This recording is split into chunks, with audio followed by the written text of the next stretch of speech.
Hello, welcome to Red River Garden Adventures. This is Meet Up with Mason. I'm your host, Mason. Hey, yeah. So today on the show we have Shirley from Did You Know? So that's really cool and amazing, and it's a crossover. So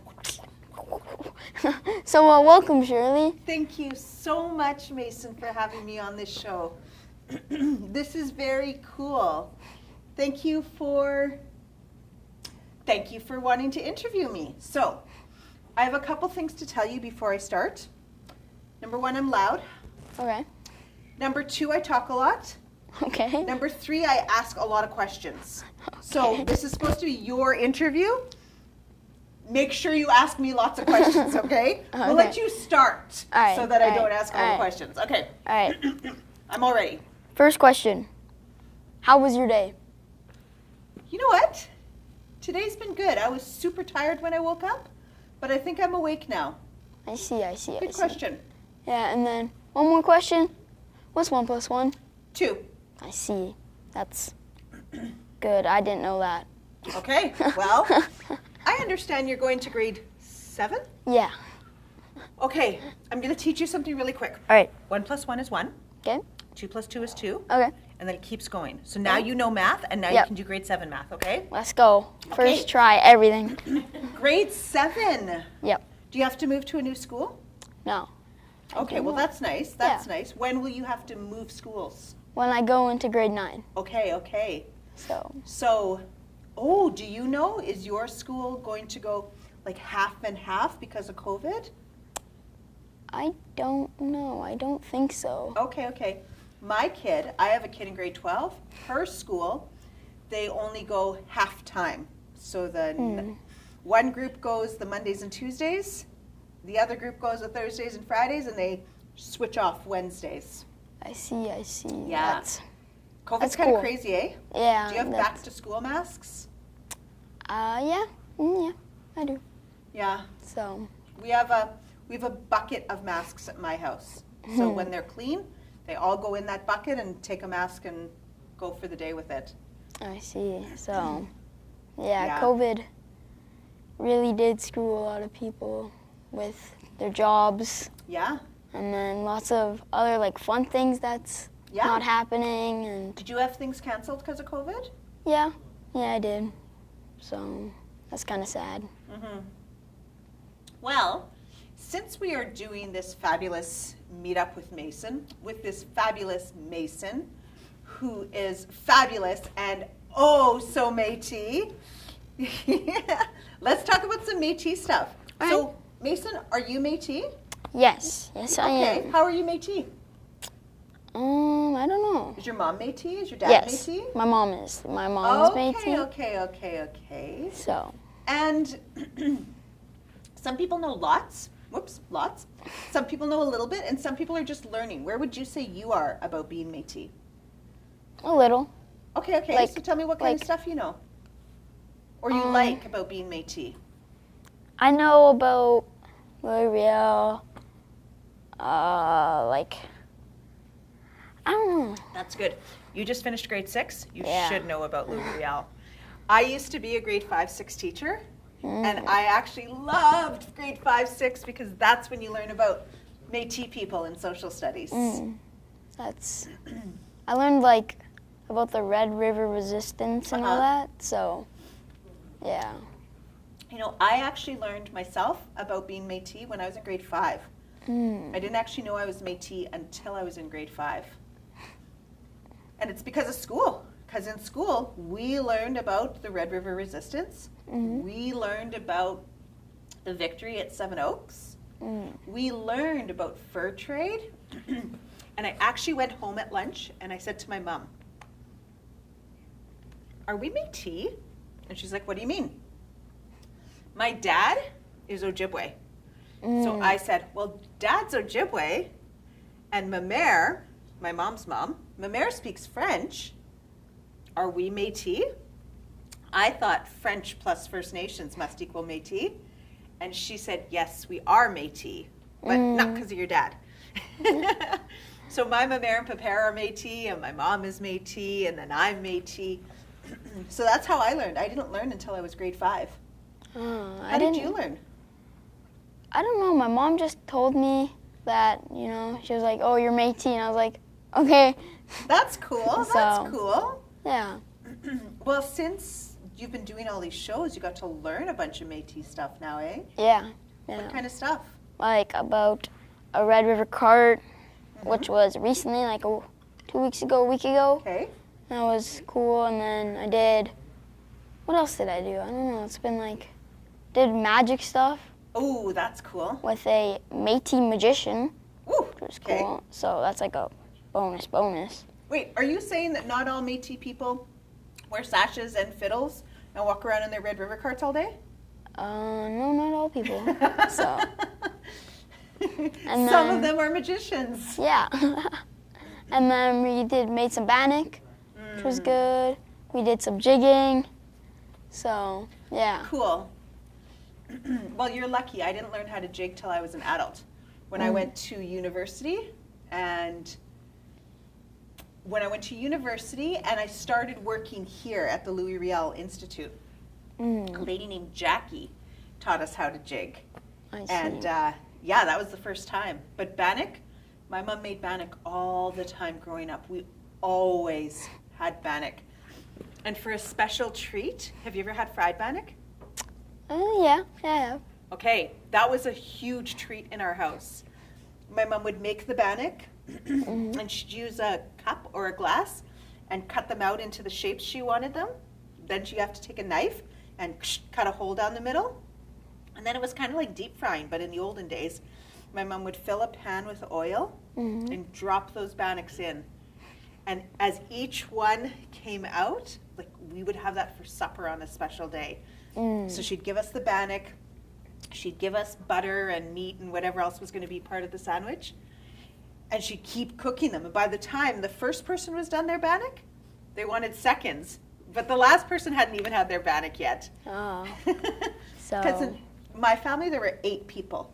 Wow. Yeah. How many people are in your family? Got 5, I think, yeah. Yeah. No, 6. 6 people. Wait, me, my mom, my 2 brothers, my stepdad, and my real dad. Okay. So 6. Yep. In my house was my mom, my dad, me, because I'm the oldest. Where are you? I'm the youngest. Okay. So me, my sister Melanie, my brother Marty, my brother Eli, my brother Jerry, and for a while my brother Herbie, but my brother Herbie passed away. So that made 8 of us. And then when my brother passed away, 7 of us. So we had a big house. So lots of bannock. Do you take French in school? Yeah, a little bit. Okay. Yeah. So, puis tu disais bonjour à Shirley? Bonjour Shirley, or au revoir Shirley. Yeah, I've learned that, yeah. You know how I learned lots of my French when I was a kid? I would sit there at breakfast reading the cereal box. And on one side it says cornflakes. On the other side it says flocon de maïs. And I was like, what is flocon de maïs? And I figured it out. Or on one side it says Rice Krispies. On the other side it says riz croustillant. So that's how I started learning my French. I didn't actually start French till grade 7, like you. Like you are now. So you just read a cereal box. That's it. That's how I started, because next time you go to the grocery store, next time you look in your cupboard, if things are made in Canada, they're printed in French and English. So it was easy to learn the names of things in French because they were written on everything. And then in grade 7, I started taking it in school. I took it all the way to grade 12. And then after grade 12, in like grade 11 and 12, I started learning how to read little books. Like, do you read like little novels? Yeah. Like only like 30 pages? Yeah. So by the time I was in grade 12, I could do that in French. And I just kept doing that. And then eventually, when I was in university, I took a French immersion course. Maintenant, je peux parler français complètement fluidement, mais avec beaucoup d'efforts grammaire. So what I said, now I can speak fluent French, but with lots of grammatical errors. My kids actually go to school in French immersion, so they're always like, Mom, you got that wrong. Mom, you got that wrong. Mom. Okay, your turn. Ask me a question. Here's one. How come your name is Shirley? Okay. I am named Shirley because I was born at a time when there was a TV show called Laverne and Shirley. Mm-hmm. My mom swears she did not name me after that TV show, but maybe just the name was nice. But I actually have a long name. Would you like to hear my very long name? Yes. My name is Shirley Marie Antoinette Delorme Russell. Wow. Let me tell you about my name. My name tells you who I am. Shirley tells you that I was born when a TV show was on. Mm-hmm. Marie tells you that my mom named me in a Catholic way. My mom's family was Catholic when she was growing up. Mm-hmm. And it was very important to have a Bible name in your name. Antoinette is a French name, and that's my grandma's name. So it tells you who my grandma is, and that my grandma was Métis, and her language was French. But that tells you a bit about my grandma. Mm-hmm. And then Delorme Russell are my two last names. Mm-hmm. Delorme is my mom's name. Mm-hmm. Russell's my dad's name. So that tells you who my parents are. So with my name, the TV shows, the Bible, my grandma, my mom, my dad. I see. Yeah. What about you? What's your name? Well, my full name is Mason Emery Byrne. Oh. So, yeah. Okay, so what is your name about? Mason, I don't know. I guess they just like the name, but my name was supposed to be Ben. Okay. I like Benjamin, but they went with Mason. Do you know that so- Mason's an actual thing? Really? Yes. A mason is a person who has a job of laying bricks, like masonry. Okay. What's your middle name? Emery. Why are you named Emery? That's like my Napo's name. Okay. So, What does Napo mean? I don't know that word. Napo, and like, so my grandparents, on my mom's side is Nano and Napo. So it's like grand, but it's like short Okay. for like grandparents or Okay. like, yeah. Like And how I would so- say Mamere and Papere. Yeah. Okay. So I would call them Nano and Napo. Okay, So- that's cool. Which one's for grandma? Nano. Nano. Yeah. Okay, And and then grandpa's Napo? and grandpa's Napo. Oh, that's So- cool. Okay, so Emery's your Napo's name? Yeah, and I mean lots of my family is named Emery, so it's like Hungarian. So, Okay. So like everybody shares the same name. yeah. Like this, Yeah. okay. It's like that in my family too. Mm. My sister's name is Lorraine Ann. My mom's name is Lorraine Ann. My name is Marie Antoinette. My grandma was Antoinette Rose Marie. Like we all share the same kind of names. Yeah. What about Byrne? What does Byrne tell you?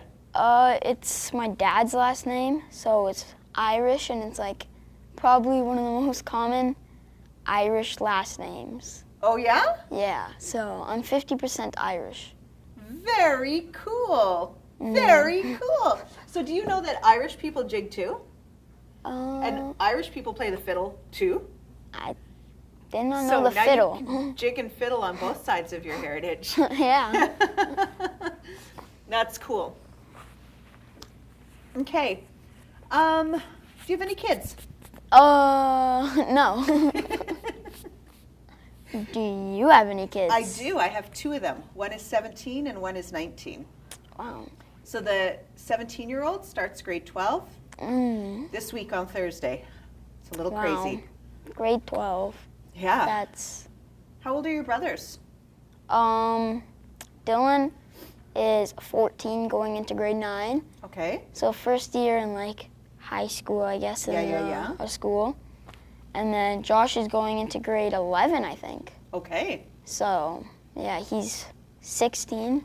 So he's getting his driver's license soon, which is insane. Yeah. Will you trust your brother? Yeah. Okay.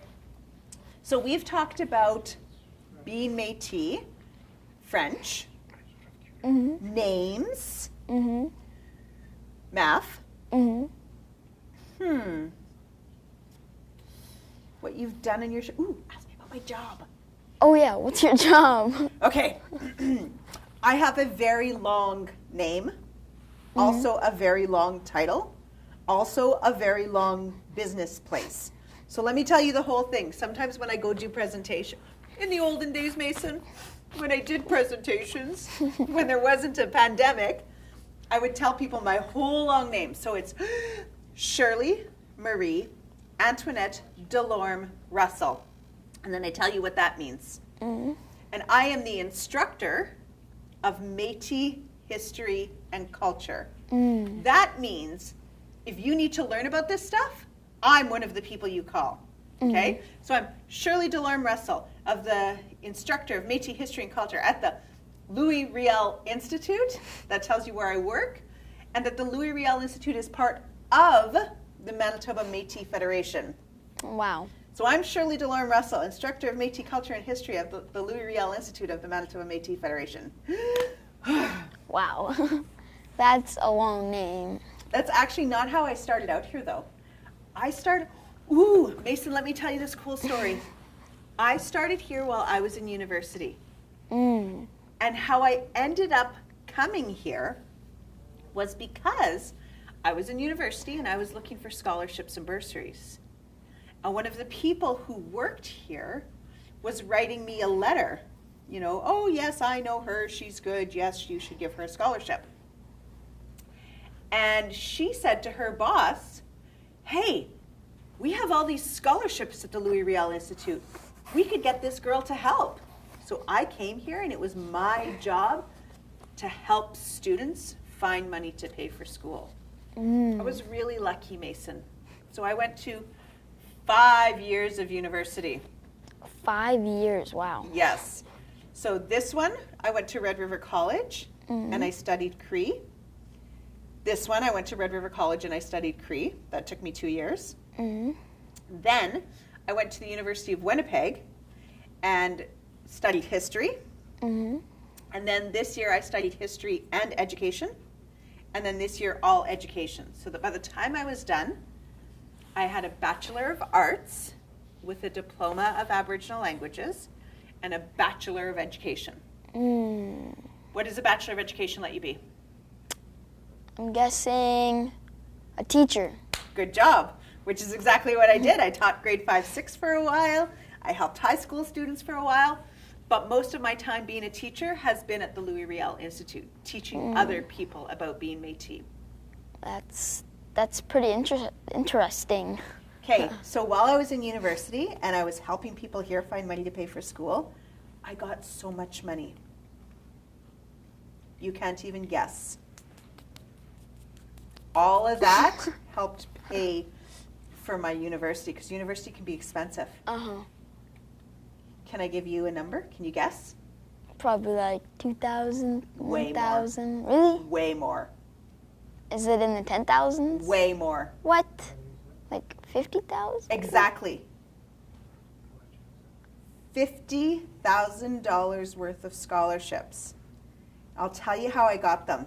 So 10,000 each. About. Some About? years had more, some years had less, but in the end it all equaled 50. So there's an organization called the Helen Betty Osborne Memorial Foundation. And they give scholarships to Indigenous students in memory of this girl, Helen Betty Osborne, who was murdered a long time ago. That's sad. Then, so I had to be in a foster home for a while when I was a teenager. And so there are also scholarships for people who are in foster care. So there was this crazy hockey player who's so awesome. His name is Ken Dryden. He won an award one year and he put it all into giving scholarships. So I got 4 scholarships from him. Wow. I also got a scholarship from an organization called Voices, Manitoba's Youth and Care Network, because I was in care. So they gave me 5 scholarships. Wow. I got a scholarship from this place called the Canada Millennium Foundation. That was so cool. It was money from 2000 to 2010, and they were trying to make all the people of Canada bigger, brighter, and better. They took us all to Ottawa to meet each other and figure stuff out, to Edmonton, to Vancouver. That was cool. And of course, I worked here, so I knew about the money that was here. So I applied for and I got the Louis Riel bursaries too. So, Mason, do good work in high school. All right. Do good work after high school. And you, sir, will be eligible for lots of scholarships and bursaries. Any idea what you want to do? I kind of want to own my own company. Oh yeah? Doing what? Like a skate shop. So selling skateboards and stuff. Ah, so you want to like have a store? Yeah. That would be cool. Yeah. So Would you give lessons in your store? Like, would it be a studio if too? like it would start off as just like a skate shop, so Yeah. we'd sell decks, shirts, and shoes and stuff. Decks Like are the skateboarding. skateboard? Yeah, Okay, the okay. skateboard, or we sell completes, which is everything. Okay. And then hopefully in the future, if I do start doing that, I'll have like a bigger building to Yep. make like a little skate park, That is so it can cool. teach lessons. And I thought of this thing where if you have my brand like skateboarding, you can get in for free. Yeah. But if you don't, $2 Yeah. to get in to skate and stuff. Mason, wasn't one of your meetup with Masons at the skate park? It was at the Edge Skate Park, which is an That's- amazing indoor skate park. Yeah. I've okay. I don't know how to skateboard, but I've been there. I know what it looks like and stuff. Did you go to like the Youth for Christ and see inside of the Edge? Yeah. I see. Yeah, we got a whole tour of the Youth for Christ building. Wow, that's pretty cool. Yeah. So it's like they're like connected, which is Yeah. weird, but it's cool. It's very cool. That is cool. Okay, actually, you know what? In the 1990s, in the 1900s, there used to be, right where Youth for Christ is, there used to be this like weird shaped, just square building. Okay? And I used to work at a daycare on Mount Carmel Clinic. You have to go underneath the underpass. And when you'd come up, this square building was there. It was called the Immigration Shed. And it said Immigration Shed in like 10 different languages. Wow. Because back in the early 1900s, like 1901 type stuff, millions and millions of immigrants came to Canada, and they had to get checked out first. So that shop is right beside the train station, right? So they just walk over there and figure it out. So it's kind of cool that I'm old enough to remember that now. Mason, when you are like, when you're a dad, if you choose to become a dad, when you are owning your skate shop, you will say, oh man, I remember when I was a kid and like we had like these cell phones, they were like this big. Now you can just use your finger, you know? Yeah. Because when I was a kid, cell phones didn't exist. Cell phones didn't exist until I was an adult. So like you're born 1976. 76. That's Yep. pretty That's interesting. 44 years ago. I see. Almost my birthday. When's your birthday? October 4th. October On 4th. October 4th, I will be 44. Wow. 44. Yeah, I know. It's crazy, right? Like, did you ever think, how old are you? I am 12. Do you remember being like 9, being 5? I remember one thing when I was 4 and a couple of things. I remember one thing. It's the weirdest thing ever. Okay. I just remember I was at my old house playing by these curtains. Uh-huh. That's it. That's the whole memory. That's the whole memory. That's all I remember. And it's kind of starting to fade away. Yeah. So. Well, I remember when I was 12. Yeah. I was going into grade 7.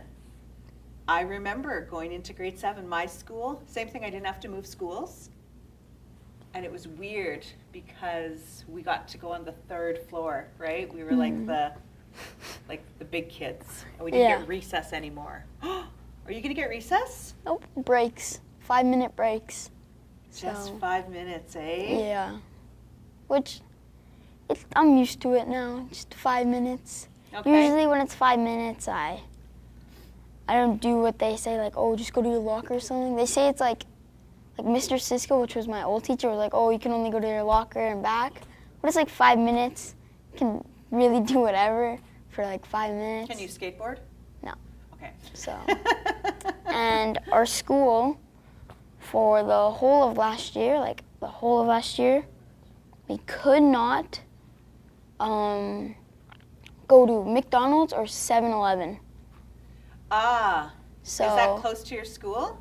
right in front. I understand. And we got blocked from it because there was like a fight behind 7-Eleven, and McDonald's was like getting like annoyed with how many kids went to McDonald's. Yes. So One of the high schools I worked at was right across the street from McDonald's and a mall. And if you tried to go into McDonald's, you couldn't even move. There was so many people in there. wow. So what school did you work at? I worked at 3 different schools. One's Right. called Grant Park High School, Yeah, my friend Sal goes there. Grand Okay. Park. Yeah, right beside Grant Park Mall. yeah. Let me tell you a Métis thing about this. 2 Métis things about Grant Park. Number 1, what street is Grant Park Mall and Grant Park High School on? I'll give you a clue. Yes. Grant Park. Grant. Grant, yeah. Grant is named for this guy, Cuthbert Grant. Cuthbert Grant was part of the battle, the victory at Seven Oaks. Cuthbert Grant, they have a thing of his out by the Grace Hospital called Grant's Old Mill. And that was in the early 1800s. Later in the 1800s and the 1900s, there was a Métis community called Roostertown there. Lots of Métis people lived there. And then they all got moved so that they could build the high school and the mall. Yeah. So yeah, I taught at Children of the Earth, which is in the North End. You know that one? Yeah. And then a school called Carpathia. That was where I did 5-6. I've never heard of that school. I've only heard of Grant Park because my friend Sal goes there. And then Children of the Earth. And I've passed by there a few times. Yeah. And I think I've been inside there. Well, because they're high schools. They're on big streets, Yeah. right? Elementaries are usually small and behind. Yeah. Like Okay. my old elementary. Yeah. So, yeah. Mason Emery Byrne, who is Métis and Hungarian and Irish, who wants to own a skate shop. You're like cool. I guess, yeah. You're cool. I'm popular at my school, I can say. Well, because you are on TV. But if you're going to be popular, you got to be kind. Yeah. Right? Yeah. Yes. Mason, thank you for interviewing me. Yeah. Thank you for coming on to the show. So, yeah, thank you, Shirley. Okay. Shirley. Like Shire plus Lee. Shire plus Lee. Yep. Shirley. And thank you, everyone, for watching. So, I'll see you guys next week on the show. So, yeah, thank you all. Goodbye. Goodbye. Thank you.